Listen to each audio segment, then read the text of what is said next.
Hi everyone, Nurse Jenny here from Nurse Life Academy, and I will be reviewing questions and concepts related to ethics that you must know for the CCRN exam. If you like and subscribe to my video, I promise that you're not going to get an admission the next time that you work. Just kidding. I would greatly appreciate it so that you guys can help me keep helping you. So let's talk ethics. Ethics is always a difficult topic because it's not always so cut and dry, and there is some ambiguity to it. And these concepts are things that we learn over time and we learn with experience. But I did want to cover it because 20% of the CCRN is professional caring and ethical practice. So it's a sizable amount, and there are some big picture things that I felt like we could talk about. If you really think about it, a lot of our job is the ability to provide care to critically ill patients, but it also encompasses providing care beyond that physiological realm. My biggest advice with this topic is to take lots of practice questions and read the rationales. You won't be able to sit down and memorize values like you would a CVP or an SVR, but doing practice questions will make you more familiar with these big picture ideas that will help you answer these questions. So we're going to do just that. Let's get started. Just to go through some of the big picture topics here, it is our job to participate and ensure a culture of patient safety. Safety is always a priority, and if there is a safety compromise, it's our duty as nurses to speak up. For example, if a provider is placing a central line and they broke sterility but decide to keep going with the line insertion, we should be speaking up and starting the procedure over with another central access kit. Since we know that breaking sterility can lead to an increased risk for collapses and infection, we absolutely need to say something. If a mistake is made, we don't want to cover it up. Transparency is going to be key. And we want to be creating incident reports in order to further assess if this is a system process issue and to identify how those processes can be improved. Incident reports are not meant to be punitive or to target individuals, but they're supposed to help us create a culture of patient safety. Secondly, patients' wishes should take priority and should be honored. The patient's wishes should trump anyone else's wishes. If patients have advanced directives, those should be honored since they were their wishes. We have all been in the situation where that long-lost niece from Florida who hasn't been in the picture for 20-some years all of a sudden comes in and has a lot of opinions. At the end of the day, it's up to the patient, their advanced directives, or their power of attorney. And as an aside, we should not be withholding information from the patients. It is their right to know about their diagnoses and their plan of care. Tagging onto that, we do want to include family as much as possible and develop trust with families since they're going through a lot. We do want to appoint one spokesperson for updates, as updating multiple people multiple times a day can take away from their loved one's care. Next, if a patient is end of life, you should be doing everything to make the patient and their family wishes happen. At the end of life, make it happen and include all of the family members. And that brings me to the next point in response to diversity. So we all come from different backgrounds, religions, cultures, etc. And the CCRN nurse is one who recognizes, appreciates, and incorporates these differences into the plan of care. We should be honoring cultural differences and requests, and again, making it happen. Lastly, we want to have open-ended communication with patients and families. If you want to see if a patient understands their plan of care, you should be using the teach-back method. For example, tell me what you understand the plan of care to be. You should identify barriers to learning and address those, and if there is a language barrier, you should consult a licensed medical interpreter. All right, I know that was a lot of information, but that covers all of the big picture points. So let's apply that information and get started with some questions. Question number 1. Your patient's daughter approaches you requesting that the patient not be informed of their terminal diagnosis. The most appropriate response to this would be A. Honor the family's wishes and refrain from disclosing this information with the patient. B. Do not tell the patient and relay this information to the primary physician. C. Talk to other family members if they feel the same way about not telling the patient. Or D. Ask the family member why this request was made and explain that the patient needs to be informed of their diagnosis.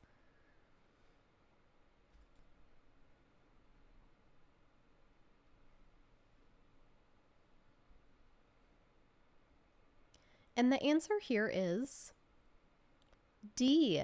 Ask the family member why this request was made and explain that the patient needs to be informed of their diagnosis.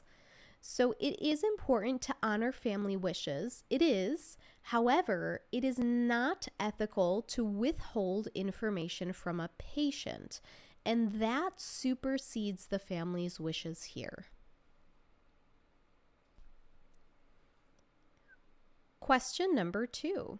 A patient who is stable after a stroke has a bed on the unit's telemetry floor and is going to be leaving the ICU. The patient's spouse says, "I don't want my spouse moved. It's too soon." Discussion with the patient and spouse should focus on A.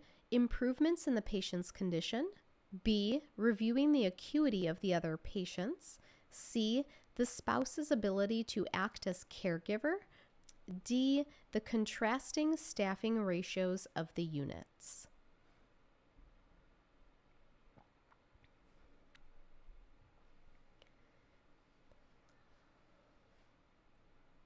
And the answer here is A. You want to focus on improvements in the patient's conditions. So it looks like the spouse is exhibiting a common anxiety transferring out of the ICU and onto another floor. And it's going to be important to acknowledge their concerns about leaving the unit and provide that supportive environment for the patient and family to express their concerns. In this case, providing a supportive explanation of the patient's improving condition may decrease some of that anxiety surrounding the transfer. Question number 3. A patient's family expresses anxiety regarding the meaning of numbers on the patient's monitor and asks the nurse for clarification. The nurse's most appropriate response should be, is it A, the numbers indicate when the patient is having problems? B, the numbers help us determine the best treatment? C, which numbers on the monitor concern you? Or D, what don't you understand about the monitor?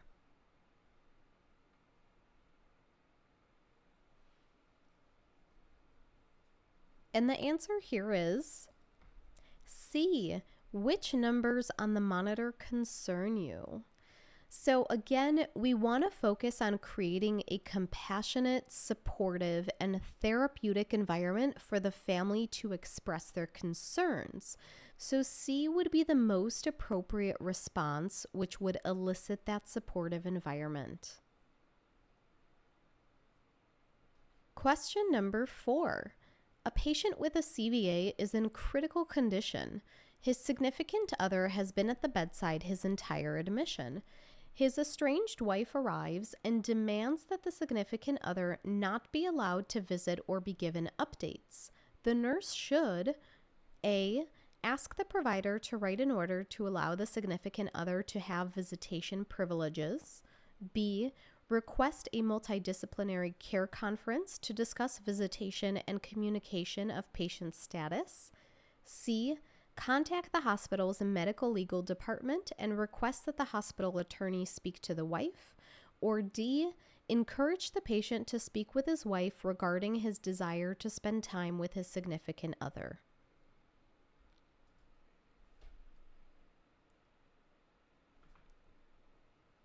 The answer is B, request a multidisciplinary care conference to discuss visitation and communication of patient status.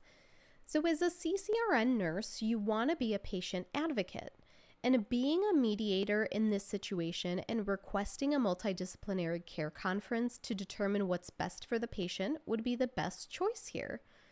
Delegating the task to someone else is usually not going to be the answer in these questions because as an expert critical care nurse, we are able to initiate these difficult conversations and work towards what is best for the patient. And then encouraging the patient to speak with his wife puts the patient in the middle of a controversy, and he's in critical condition after a stroke, so we don't want to stress him out even more. Question number 5. An adolescent patient with acute leukemia has undergone multiple rounds of chemotherapy. One night, the patient tells the nurse, "I'm afraid of all the chemo and I want to stop, but no one is listening to me." The nurse should A. Explain that adolescent patients cannot legally make healthcare decisions. B. Encourage the patient to express these feelings to your family. C. Arrange for the patient to discuss the treatment plan with the providers. Or D. Ask the patient, "Do you realize you could die if you stop chemotherapy?" The answer is B. Encourage the patient to express these feelings to your family. So we want to address the patient's concerns here. The patient has the capacity to make healthcare decisions, but being an adolescent, they may not know what the full side effects of stopping treatment is. The patient's thoughts are critical in this decision-making process, though. Although the parents might have legal say, adolescents do want to be involved in the decision-making, and that includes the decision not to be treated. So you want to explore the reasons for the patient's decision. For choice C, arranging the patient to discuss the treatment plan with the provider might need to occur, but it does not specifically address the patient's issue at this time, and that's why it's not the correct choice. Question number 6. Upon entering the room of a patient who is receiving mechanical ventilation, a nurse notices that the nursing assistant allowed the patient to remain supine and did not elevate the head of the bed to at least 30 degrees before leaving the room.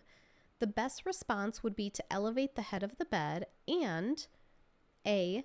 Mention the nursing assistant's omission to the charge nurse. B. Point out the omission to the nursing assistant later in the shift. C. Advocate for a policy change related to nursing assistant responsibilities. Or D. Explain the rationale for elevation of the head of the bed for patients on a ventilator to the nursing assistant.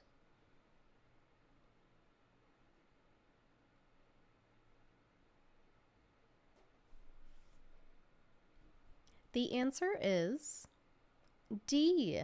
You want to explain the rationale to the nursing assistant. So the nursing assistant must understand the importance of elevating the head of the bed for this patient population in order to prevent ventilator-associated complications. And the CCRN nurse knows that they need to address this matter in real time and that they have a duty to teach and to promote safety for patients.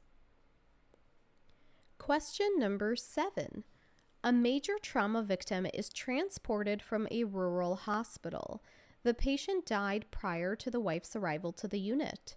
The nurse should best prepare for the wife's arrival by A. Arranging for a provider to speak with her when she enters the unit. B. Planning to escort her to the waiting room to await the provider's arrival. C. Preparing to give her information about the care her husband received prior to death. Or D. Planning to escort her to the morgue to see her husband.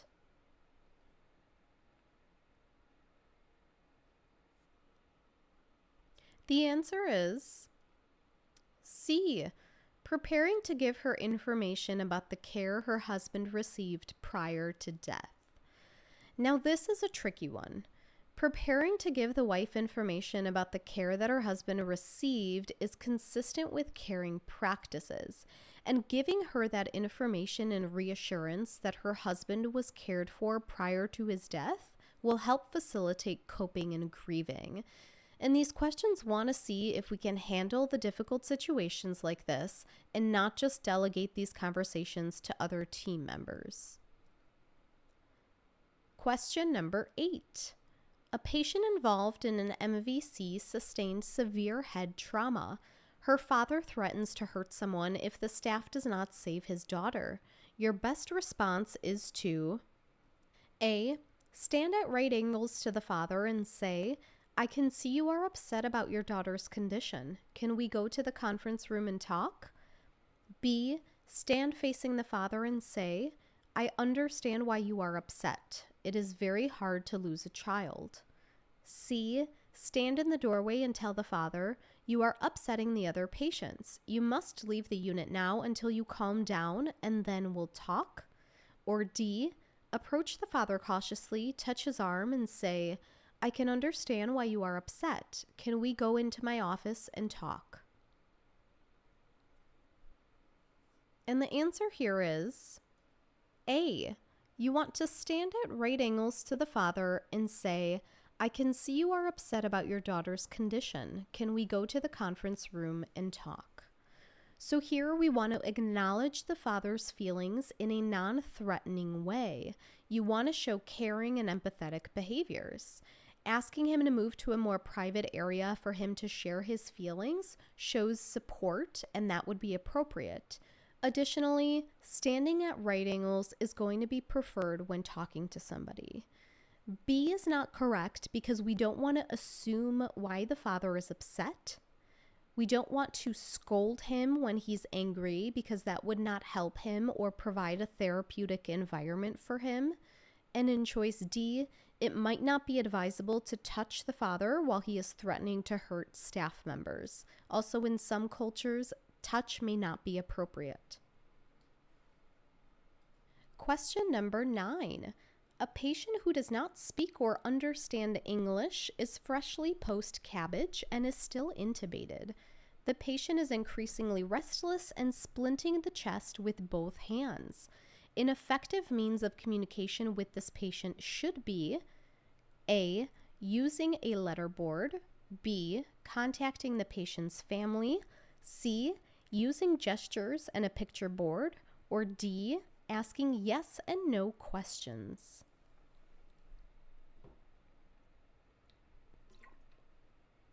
The answer is C. Using gestures and a picture board. So here we have a patient who does not speak or understand English and is unable to communicate verbally. In this case, we would use nonverbal communication methods. And if they don't speak or understand English, we really wouldn't be able to communicate using a letterboard or asking yes or no questions because we don't speak the same language. And in this scenario, the patient seems to be demonstrating symptoms of and has risk factors for pain. So waiting to contact the patient's family may delay the patient receiving care. So here the answer is going to be using universal gestures and a picture board for nonverbal communication. Question number 10. An acutely ill patient of Mongolian descent is admitted. The father asks few questions about the patient's condition, and the mother asks none.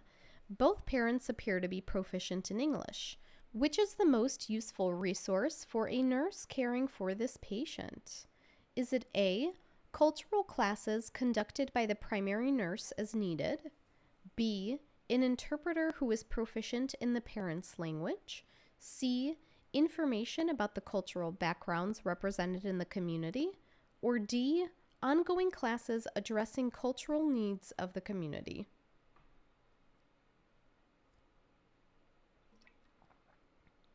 The answer is B, an interpreter who is proficient in the parent's language. So providing an interpreter who's proficient in the parent's language may facilitate communication by the parents. Trained interpreters help to ensure effective communication between the healthcare team and the patient and family, and they improve outcomes. So it's really important that we use medical interpreters for patients and families. Question number 11. A patient experiencing a fourth episode of heart failure states, "I cannot take it anymore. I wish I could end all of this." A priority when caring for this patient's response to stress is to A. Notify the physician immediately to order a sitter and suicidal ideation precautions. B.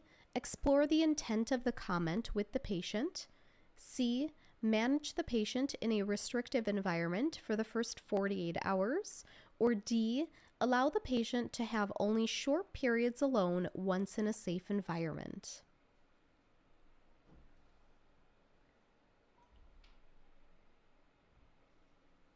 The answer is B. Explore the intent of the comment with the patient. Exploring the intent is going to be our priority here, as we want to protect our patients from harm. Evaluating if a patient is a serious suicidal risk is essential. The other options don't address the patient's immediate issue, which is one of safety. Question number 12. Which nursing action might decrease a patient's self-esteem? Is it A, requiring the patient to participate in all treatments? B, discussing the negative consequences of the patient's condition?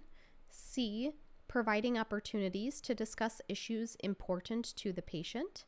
Or D, indicating acceptance of the patient's condition?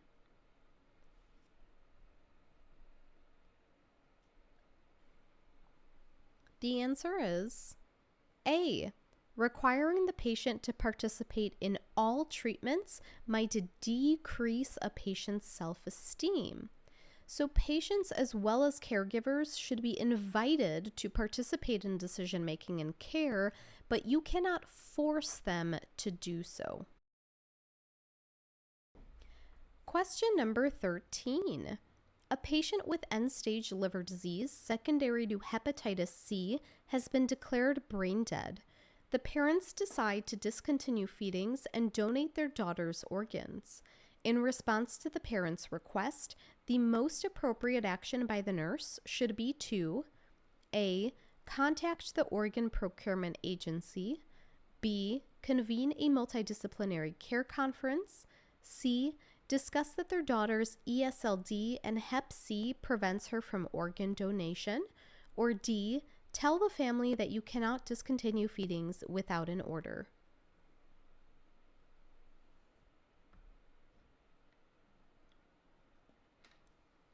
The answer is A. Contact the organ procurement agency. So with an impending death, we must notify the organ procurement agency. They are the ones who decide if the family can donate organs based on the patient's disease. And although a multidisciplinary care conference is usually a good idea when we have conflicting opinions, we really don't need one in this case because the parents are in agreement with the plan, which is realistic. Hepatitis C is not an absolute contraindication for organ donation, and as a nurse, you should let the organ procurement representative discuss those kinds of details with the family. And lastly, although yes, you should not discontinue feedings without a physician order, even though that's the family request, and we love honoring family requests, but the priority would be to reach out to the organ procurement agency. Question number 14. Respiratory therapists, physical therapists, occupational therapists, and nurses are all responsible for discharge teaching, with each discipline currently documenting on its own flow sheet. The best way to coordinate teaching is to have A. Daily care conferences to review and discuss patient teaching and the flow sheets. B. Each discipline distribute copies of its flow sheet to each team member. C. Nurses review the flow sheets of all disciplines during shift change. Or D. All disciplines document patient teaching on the same flow sheet.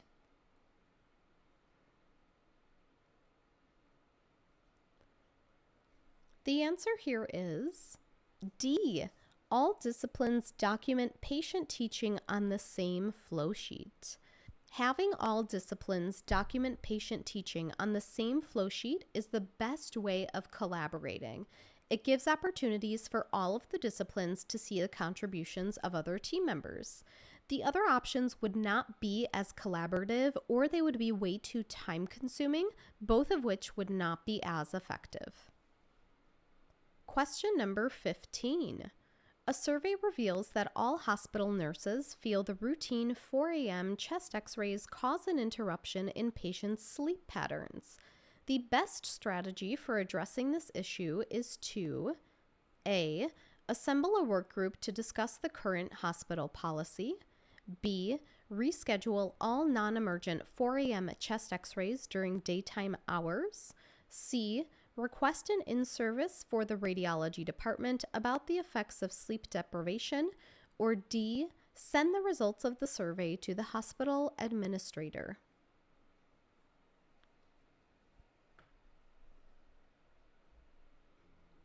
The answer here is A.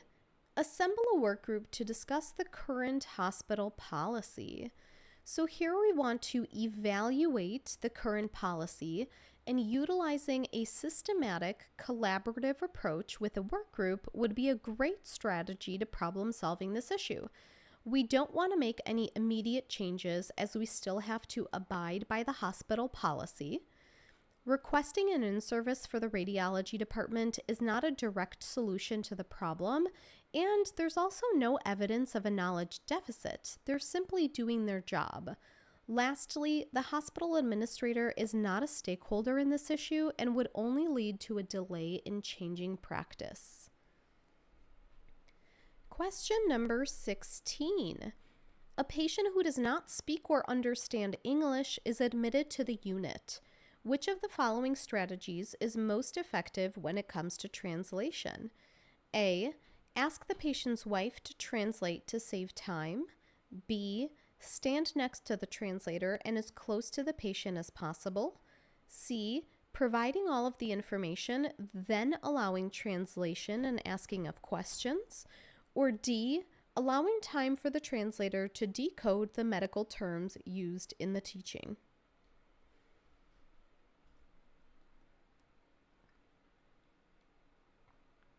And the answer here is B.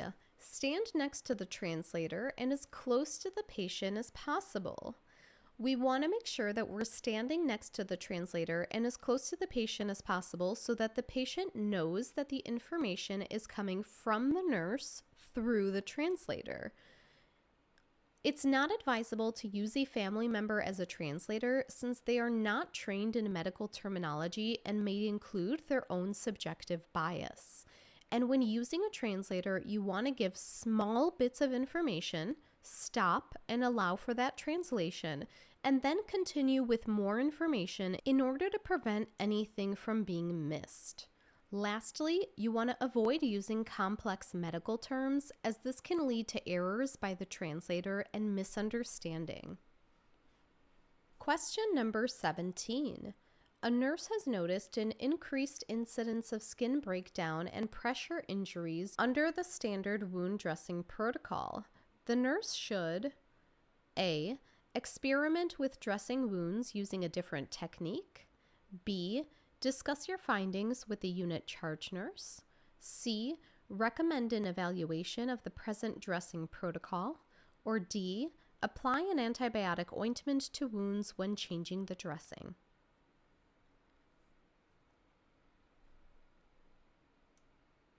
The answer is C.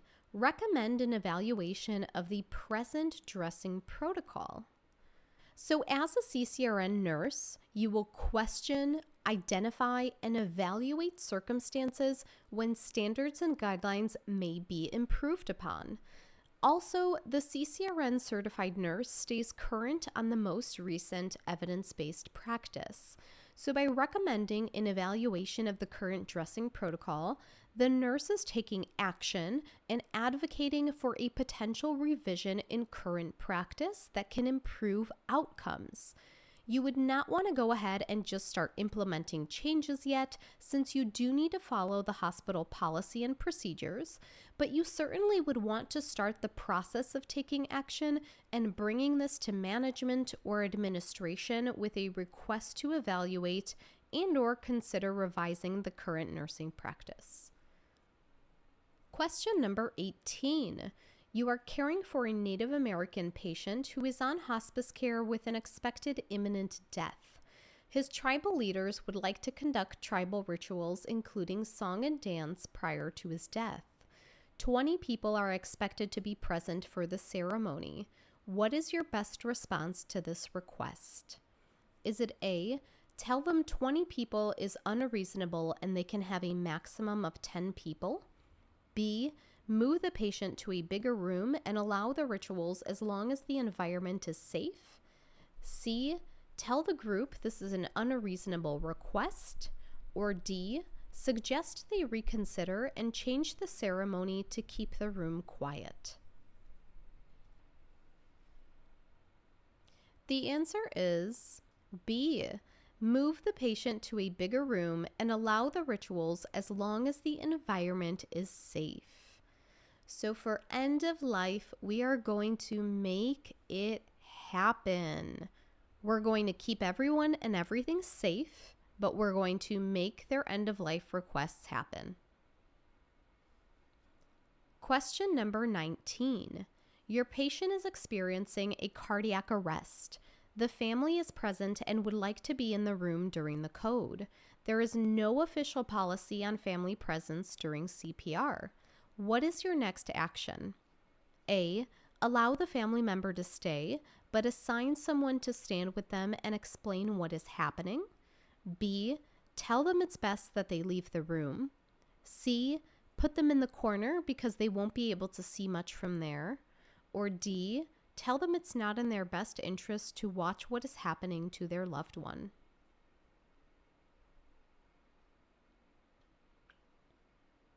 And the answer is A, allow the family member to stay, but assign someone to stand with them and explain what is happening.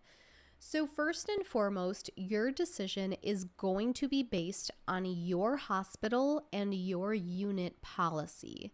If your unit policy says absolutely no family members while we're running a code, you have to stick to that policy on the CCRN. However, if there is no official policy, you should allow the family members to stay during a code so that they can see that we are doing everything possible to try and save their loved one. The other choices are not inclusive of the family's wishes, so those wouldn't be good choices here. And as always, we want to exude compassion. So having someone stay with them while they're going through this would be extremely helpful for their grieving process. Question number 20. 6 members of a trauma patient's family arrive asking questions about their loved one's condition. The nurse's most appropriate initial response would be to A, ensure the chaplain is available. B, include the family in the patient's care. C, offer the family a tour of the unit. Or D, ask the family to identify a family spokesperson.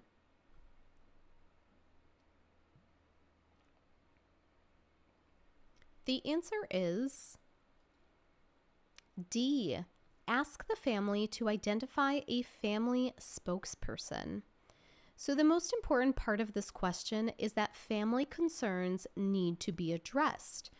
Asking the family to identify a spokesperson will help facilitate the family receiving updates on the patient's condition. The other choices, getting a chaplain involved, including the family in the patient's care, and offering a tour of the unit, don't address the family's concern at this time. Question number 21. Which of the following should be the focus of care for the healthcare team if a patient's death appears imminent? A, a palliative care consult. B, hospice placement. C, completion of an advanced directive. Or D, supporting the patient and the patient's family.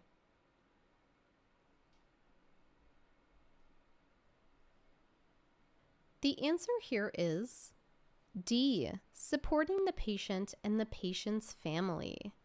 So when the healthcare team expects that a patient's death is imminent, the focus of care shifts to end-of-life care. Family support, avoiding the prolongation of death, and bereavement services become the focus. And with end of life, we're making it happen. A palliative care consult would be done as early as possible in the event of an acute, severe illness. Hospice placement is indicated as soon as the disease is determined to be terminal, not when death is imminent.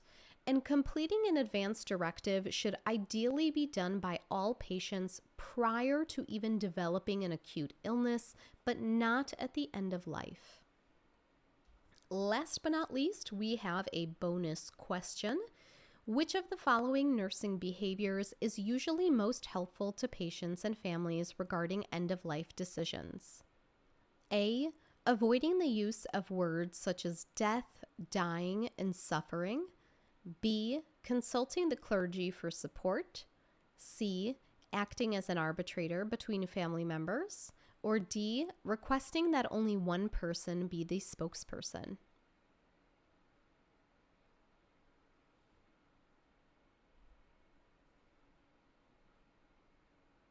The answer is C, acting as an arbitrator between family members. The big takeaway here is that when end-of-life decisions are required, there can be differing opinions from family members. And an experienced nurse knows how to arbitrate in these matters because in end of life, all of the stakeholders need to have a voice. For routine communication with a large family, only one person should be the spokesperson. However, in end of life decisions, we need to involve everybody. The clergy can be consulted, but that's only if this is the family's wish, and you don't want to avoid words such as death, dying, and suffering. We want to be transparent. All right, you guys, we have made it to the end. If you liked this video or found it helpful, please like and subscribe to my channel. I would greatly appreciate it. And let me know if you have any questions. I would be more than happy to help. If you are taking the CCRN soon, good luck to you. You can absolutely do this. I have been so happy and excited seeing comments from you guys saying that you have passed the CCRN, and I want to keep seeing more. So let me know how everything goes. Thank you everyone for watching. Nurse Jenny signing off for Nurse Life Academy. Have a good one.